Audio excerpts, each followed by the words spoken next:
الحمدللہ رب العالمین والصلاة والسلام علی سید المرسلین اما بعد فاعوذ باللہ من الشیطان الرجیم بسم اللہ الرحمن الرحیم.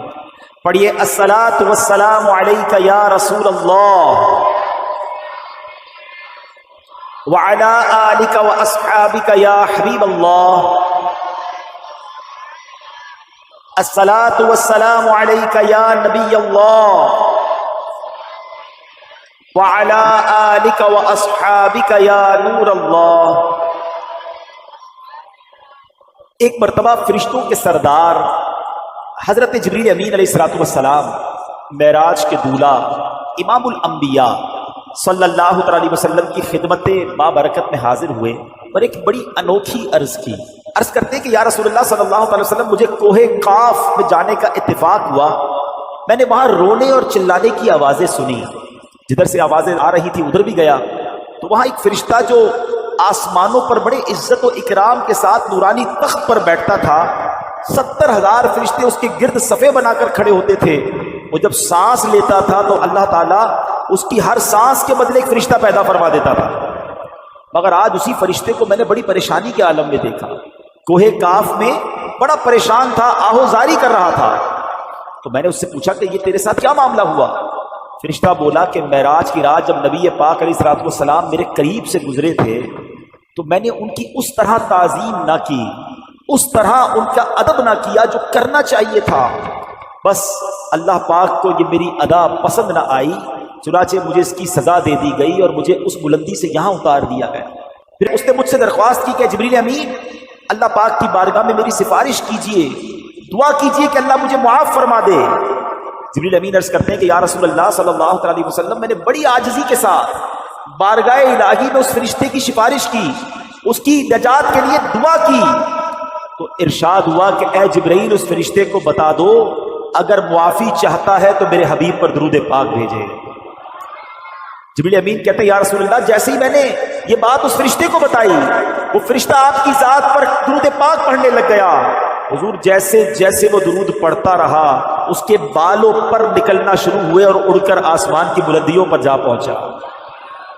جبھی تو شاعر کہتے ہیں ہر درد کی دوا ہے صلی علی محمد, ہر درد کی دوا ہے صلی علی محمد, تعویذ ہر بلا ہے صلی علی محمد صلی اللہ علیہ وسلم. اس واقعے میں ہمیں یہ بھی پتہ چلتا ہے کہ سرور کائنات صلی اللہ علیہ وسلم کی عزت, آپ کا اکرام, آپ کا ادب یہ رب کو کتنا پسند ہے.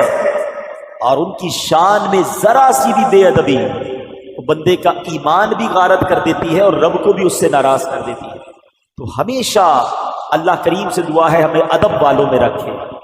با ادب با نصیب, با ادب با نصیب, اور بے ادب بد نصیب. جو بے ادب ہوتا ہے وہ راندہ درگاہ کر دیا جاتا ہے, وہ مردود کر دیا جاتا ہے.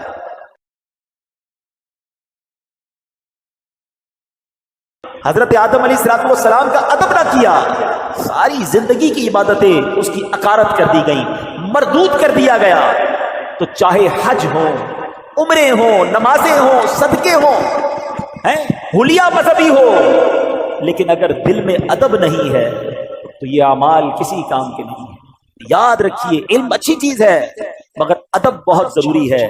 تو رب کریم ہمیں ادب والوں کے ساتھ رکھے. محفوظ سزا رکھے نہ شہابے ادبوں سے, محفوظ سزا رکھے نہ شہابے ادبوں سے,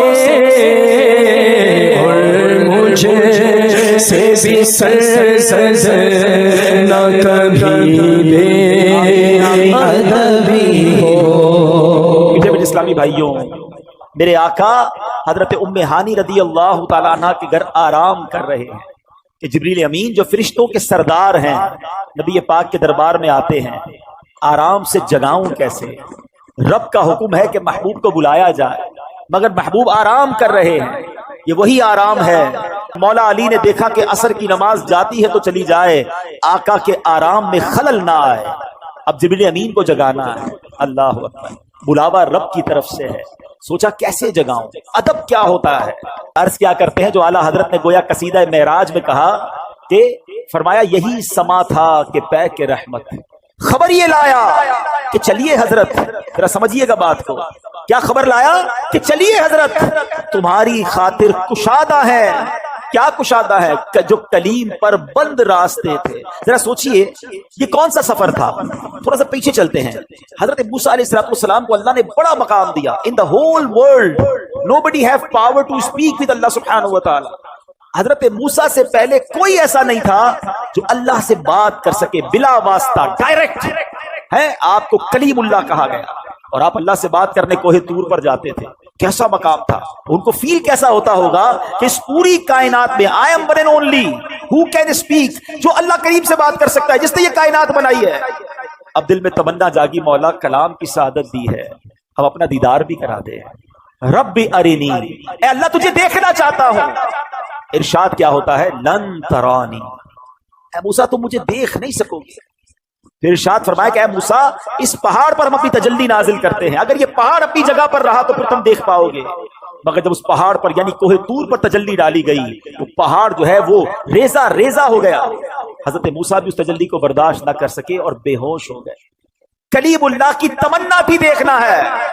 کہا گیا لن ترانی, آقا آرام کر رہے ہیں اور بلایا جا رہا ہے. صلاۃ والسلام میں ایک شعر سنتے ہیں, آج ذرا تسلی سے سمجھ لو اس کو.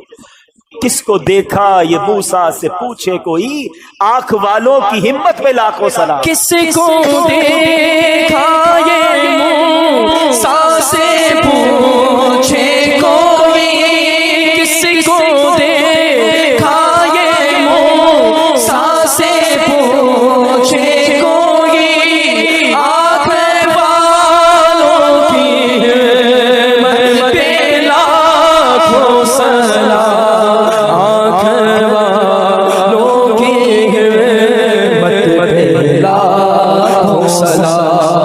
بڑا سفر بڑی تیاری ہوتی ہے. آپ نے اپنے گھر سے اپنے آفس جانا ہے, اب زیادہ سامان لے کر نہیں جاتا, لیکن اگر آپ نے 3 دن کے مدنی قافلے میں جانا ہے تو آپ 3 دن کا سامان لے کر جاتے ہیں. اللہ مکے مدینے کی حاضری بار بار عطا فرمائے. جب مکے مدینے جاتے ہیں تو ذرا بڑا بیگ بن جاتا ہے, احرام بھی ہوتا ہے, کپڑے بھی ہوتے ہیں, سامان اور ہوتا ہے. جتنا بڑا ٹریول اتنی بڑی تیاری. یہ سفر کہاں کا تھا, یہ کتنا بڑا سفر تھا. حاضری دینی تھی بارگاہ الہی میں, جنت کا مشاہدہ کرنا ہے, آسمانوں کی سیر کرنی ہے, فرشتوں کی بارات آئی ہے لینے. تیاری کیسی کروائی گئی؟ نبی پاک کو حتیم میں لایا گیا, کعبہ مشرفہ کا وہ حصہ جو کعبے کا حصہ ہے. اللہ کریم وہاں بھی بار بار حاضری عطا فرما. حتیم میں لایا گیا, وہاں نبی پاک کے سینہ اقدس کو چیرا گیا اور اس میں نور کی برسات کی گئی, حکمتیں داخل کی گئی. پھر سینہ اقدس کو بند کر دیا گیا. آج لوگ کہتے ہیں سائنس نے بڑی ترقی کر لی ہے, اوپن ہارٹ سرجری ہوتی ہے. سنو, 1450 سال پہلے ایک بار نہیں, نبی پاک کی 4 بار اوپن ہارٹ سرجری ہوئی.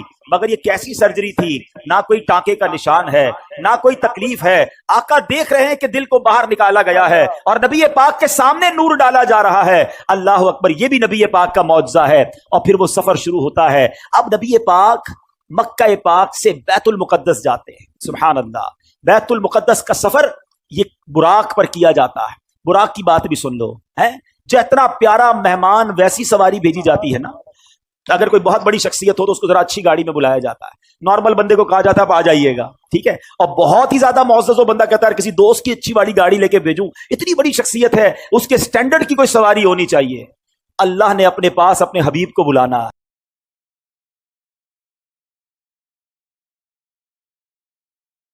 براق, اچھا براق جو تھا اس کی سپیڈ کیا تھی ذرا سنیے گا. حدیث میں مضمون ملتا ہے کہ براق کی سپیڈ اتنی تھی کہ جدھر نگاہ پڑتی تھی ادھر اس کا پیر پڑتا تھا. یعنی اگر آپ سوچیں کہ اگر آپ بالکل کھلے میدان میں کھڑے ہو جائیں یا سمندر پہ چلے جائیں تو کتنے دور تک ہماری نظر جاتی ہے. جدھر تک آئی سائٹ جاتی تھی ادھر وہ ایک قدم رکھتا تھا, اگلا قدم ادھر رکھتا تھا, دوبارہ آئی سائٹ جدھر جاتی تھی. اتنی سپیڈ سے یہ ٹریول ہوا. اور سبحان اللہ, براق کے اندر ایک زبردست شاک آبزرور بھی تھا. لوگ کہتے ہیں گاڑی وہ اچھی جس میں جھٹکے نہ لگیں, ذرا اسموتھ ڈرائیو ہونی چاہیے. دیکھو اللہ نے اپنے حبیب کو بلایا تو کس شان سے بلایا. جب یہ براق اوپر کی طرف جاتا تھا نا, آسمان کی طرف, اب دیکھیے گھوڑے پہ اگر آپ بیٹھے ہوں اور گھوڑا اونچائی کی طرف جائے تو آپ پیچھے ہو جاتے ہیں. تھوڑی تکلیف ہوتی ہے نا انسان کو, کیونکہ گھوڑا اوپر جا رہا ہے. تو روایتوں میں لکھا کہ اس کے پچھلے پیر بڑے ہو جاتے تھے.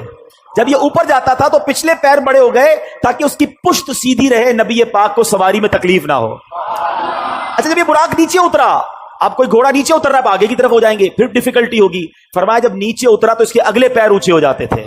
یہ وہ فلیکسیبلٹی تھی کہ حبیب کو بلایا ہے تو کوئی تکلیف نہ پہنچے. کس شان سے سواری بھیجی گئی. اللہ اکبر. نبی پاک علیہ الصلوۃ والسلام اب پہنچتے ہیں اس جگہ پر جسے ہم بیت المقدس کہتے ہیں. بیت المقدس ویسے بھی دیکھنے کی بڑی تمنا ہے, لیکن جب سے یہ پڑھا ہے اور جب پڑھتے ہیں ایک دل میں عجب تمنا جاگ اٹھتی ہے. ذرا سوچو تو صحیح کہ کائنات میں ایسی نماز نہ اس سے پہلے ہوئی نہ اس کے بعد ہوگی, جب اس کائنات کے سب سے بہترین افراد یعنی انبیاء کرام کم و بیش 1,24,000 آل ٹوگیدر ونس ٹائم ایک ہی وقت میں وہ بیت المقدس میں موجود ہیں. صفے تیار ہیں, مؤذن فرشتے ہیں, اقامت دینے والے جبریل امین ہیں. اور اب جبریل امین نے عرض کیا حضور اب آپ امامت فرمائیے. امام الانبیاء میرے آقا امامت فرما رہے ہیں. سبحان اللہ. سیدی اعلیٰ حضرت امام اہل سنت بڑی پیاری بات لکھتے ہیں, فرماتے کہ وجہ کیا تھی, معراج کی رات کی جماعت کیوں جو ہے وہ سجائی گئی, یہ بلایا کیوں گیا سب کو. سبحان اللہ. رہتی دنیا کو یہ بتانا تھا. اعلیٰ حضرت کہتے ہیں نماز اقصا میں تھا یہی سر کہتے راز کو, یہاں کہتے ظاہر ہونا.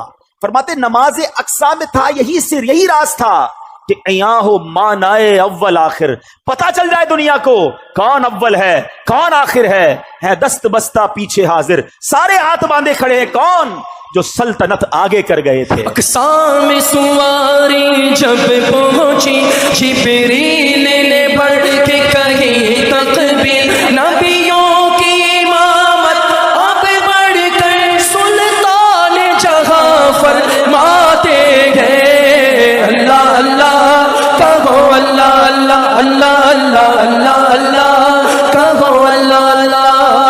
اب نماز سے میرے آقا فارغ ہوئے, اب آسمان کے سفر کی تیاری ہے. اب سفر آسمان میں وہی براق ہے, وہی بارات ہے, وہی دولہا ہے, وہی باراتی ہے. آن کی آن میں پہلا آسمان آ گیا. یہ پہلا آسمان کتنا دور ہے ذرا غور کیجئے گا. پلک جھپکتے کچھ ہی لمحوں میں نبی پاک پہلے آسمان پر پہنچ گئے. اب یہ سب انبیاء جو ہے نبی پاک کو ویلکم کر رہے ہیں, مرحبا کہہ رہے ہیں. نبی پاک آگے بڑھتے گئے. اب سدرۃ المنتہا آ گیا. اب یہاں جو ساتھی ہے جو ام ہانی کے گھر سے لے کر ساتھ جا رہے ہیں جبریل امین, وہ عرض کرتے کہ حضور بس اب یہاں سے آگے میں نہیں جا سکوں گا, یہ میری لمٹ ہے, اس سے آگے گیا تو میرے پر جل جائیں گے. اللہ اکبر. اب اس کے آگے فقط رب کے حبیب جا رہے ہیں. یہ وہ مقام ہے کہ جبریل امین بھی پیچھے رہ گئے. اللہ اکبر. اب جناب نبی پاک علیہ الصلوۃ والسلام جب آگے جاتے ہیں, جبریل ٹھہر کر سدرا پر بولے جو بڑے ہم ایک قدم جل جائیں گے سارے بالوں پر, اب ہم تو یہیں رہ جاتے ہیں. جبریل ٹھہر کر سدرا پر بولے جو بڑے ہم ایک قدم چل جائیں گے سارے بالوں پر, اب ہم تو یہیں رہ جاتے ہیں. اللہ اللہ کہو, اللہ اللہ اللہ اللہ اللہ کہو, اللہ اللہ. نبی پاک کا جو اگلا سفر ہے نا, اس کے بارے میں کوئی کچھ نہیں بتا سکتا کہ وہاں کیا ہوا, کتنی دیر دیدار ہوا, اللہ نے اپنے حبیب کو کیا دیا, حبیب پاک نے کیا لیا. وہ ایسی راز کی باتیں ہیں, وہ ایسی کرم کی باتیں ہیں کہ جتنا اللہ کریم نے قرآن میں بتایا اور جتنا حبیب پاک علیہ الصلوۃ والسلام نے ہمیں آ کر بتایا, اس کے علاوہ کوئی اس کے بارے میں نہیں جانتا. قرآن مجید فرقان حمید میں اللہ کریم سورہ نجم میں کیا کمال کے ارشادات فرماتا ہے. سورہ نجم ایسا لگتا ہے جب پڑھیں تو کہ نعت پڑھ رہے ہیں. اللہ کریم ارشاد فرماتا ہے بسم اللہ الرحمن الرحیم والنجم اذا ہوا, اس پیارے چمکتے تارے محمد کی قسم, ما ضل صاحبکم وما غوا, تمہارے صاحب نہ بہکے نہ بے راہ چلے, وما ينطق عن الهوى, اور وہ کوئی بات اپنی خواہش سے نہیں کرتے, ان هو الا وحی یوحى, وہ تو نہیں مگر وہی جو انہیں کی جاتی ہے. سنو میرے آقا جو کہتے ہیں اللہ کی طرف سے عطا ہوتا ہے وہ کہتے ہیں. اعلیٰ حضرت یوں ہی نہیں کہتے, وہ دہن جس کی ہر بات وحی خدا, چشمہ علم و حکمت پہ لاکھوں سلام ہے. اب یہ قرآن بتا رہا ہے کہ کیا ہوا وہاں پر. فرمایا ثم دنا فتدلا, فکان قاب قوسین او ادنا، پھر وہ جلوہ نزدیک ہوا. قرآن کہتا ہے پھر خوب اتر آیا تو اس جلوے اور اس کے محبوب میں 2 ہاتھ کا فاصلہ رہا، بلکہ اس سے بھی کم. اب باتیں کیا ہوئی وہاں پر؟ قرآن کہتا ہے فَأَوْحَا إِلَىٰ عَبْدِهِ مَا أَوْحَا، اب وحی فرمائی اپنے بندے کو جو وحی فرمائی. رب نے جو فرمانا تھا فرمایا اور محبوب نے جو لینا تھا وہ لے لیا. تو اب یہ وہ سفر ہے میٹھے اسلامی بھائیوں کہ جب نبی پاک علیہ الصلوۃ والسلام یہ سفر کر کے واپس آئے، یہ عظیم سفر ہے. جنت کے طبقات دکھائے، جہنم کے مشاہدات کیے. میں انشاءاللہ بیان کے آخر میں مشاہدات کے بارے میں بھی بتاؤں گا. آل ٹوگیدر جب یہ سفر کر کے نبی پاک واپس آتے ہیں تو آج لوگ کہتے ہیں جناب کہ بڑی سائنس نے ترقی کر لی ہے، بڑا مہینوں کا سفر دنوں کا سفر منٹوں میں طے ہوتا ہے. لیکن میرے آقا کے اس سفر میں جس میں ہزاروں سال کا یہ ٹریول ہے، علماء کہتے ہیں اگر اس کو لاجیکلی کیلکولیٹ کریں نا تو یہ کئی ہزار سالوں کا سفر بنتا ہے. مگر نبی پاک جب واپس آئے تو جو دروازہ کھولتے وقت کنڈی ہل رہی تھی وہ اب بھی ہل رہی ہے. جو بستر چھوڑ کے میرے آقا گئے وہ بستر اب بھی گرم ہے. آقا نے وضو کیا تھا، ہم وضو کرتے زمین پر پانی بہتا ہے، راوی لکھتے نبی پاک آئے وہ پانی ابھی بھی بہ رہا تھا. بڑا لاجیکلی بات سمجھ لو، ہر دور کے مطابق ہے نا انبیاء کو معجزات دیے گئے، ہر دور کے مطابق جیسا دور ویسے معجزات. مثال کے طور پہ حضرت موسیٰ علیہ السلام کا دور تھا، وہ جادوگروں کا دور تھا. ان کا مقابلہ کرنے کے لیے حضرت موسیٰ علیہ السلام کو عصا کا معجزہ دیا گیا. آپ نے عصا ڈالا، وہ اژدہا بن گیا، فرعونیوں کے سانپوں کو کھا گیا، وہ عاجز آ گئے. حضرت عیسیٰ کا دور ڈاکٹرز کا دور تھا، علاج دریافت ہو گیا تھا. اس کو کاؤنٹر کرنے کے لیے آپ کو کیسا معجزہ دیا گیا کہ قرآن میں لکھا ہے کہ آپ مادر زاد اندھوں کی آنکھوں پر دم کرتے تھے، وہ آنکھ والے ہو جاتے تھے. آپ مردوں کے لیے دعا کرتے، مردے زندہ ہو جایا کرتے تھے. تو جیسا دور ویسا معجزہ. میرے آقا کا جو دور تھا، جس دور میں نبی پاک آئے، وہ دور کیسا تھا؟ وہ دور تھا عربیوں کا فصاحت و بلاغت کا دور تھا، انٹلیکچوئلز کا دور تھا. اس زمانے میں بڑا عجب معاملہ تھا. ایک اور بڑی عجیب بات پہلے بھی میں نے بیانات میں بتائی ہے کہ جو عربی نہیں ہے وہ کیا کہلاتے ہیں؟ ہم کیا ہیں؟ عجمی. عجمی کا معنی پتہ ہے؟ عجمی کہتے ہیں گونگے کو. ہم کتنا شوق سے بتاتے ہیں عجمی ہیں. عجمی کہتے ہی گونگے کو، اس کا معنی گونگا ہے. یہ عربیوں کا ایک زوم تھا، عربیوں کا ماننا یہ تھا کہ عربی بول سکتے ہیں، یہ عجمی باقی سارے گونگے ہیں. ان کو اپنی زبان پر اتنا ناز تھا. یعنی اس زمانے میں تلوار کے لڑائی کے ساتھ ساتھ الفاظ سے بھی لڑائی ہوتی تھی. حضرت عبداللہ بن رواحہ، حضرت حسان بن ثابت رضی اللہ تعالیٰ عنہ، یہ نبی پاک کے دربار کے نعت گو شاعر تھے. دشمن نبی پاک کی شان میں گستاخانہ اشعار لکھتے تھے، یہ ادھر سے جواب میں نعتیں لکھتے تھے. ایک موقع پر پیارے آقا علیہ الصلوۃ والسلام نے حضرت عبداللہ بن رواحہ سے فرمایا، عبداللہ تم اشعار دشمنوں کے مقابلے میں لکھو، تمہارے اشعار ان کے لیے تیر کی مانند ہے. تو یہ دور تھا، اس دور میں نبی پاک تشریف لائے. اب ضروری تھا کہ پیارے آقا ان سے زیادہ فصیح ہوں، ان سے زیادہ خوبصورت بات کریں. اللہ نے نبی پاک کے قلب اقدس پر قرآن نازل کر دیا. جب اللہ کے حبیب قرآن کی تلاوت کرتے تھے وہ عاجز آ گئے، وہ پریشان ہو گئے. وہ کہتے یہ کسی انسان کا کلام نہیں ہے، یہ کیسی باتیں کرتے ہیں. اور کمال کی بات یہ ہے انہوں نے یہ بھی دیکھا تھا کہ بچپن سے اب انہیں دیکھ رہے ہیں، یہ کسی مدرسے میں نہیں گئے، کسی استاد کے پاس نہیں گئے. اس کا مطلب یہ تھا کہ اللہ نے اپنے حبیب کو ڈائریکٹلی علم عطا فرمایا. الرحمن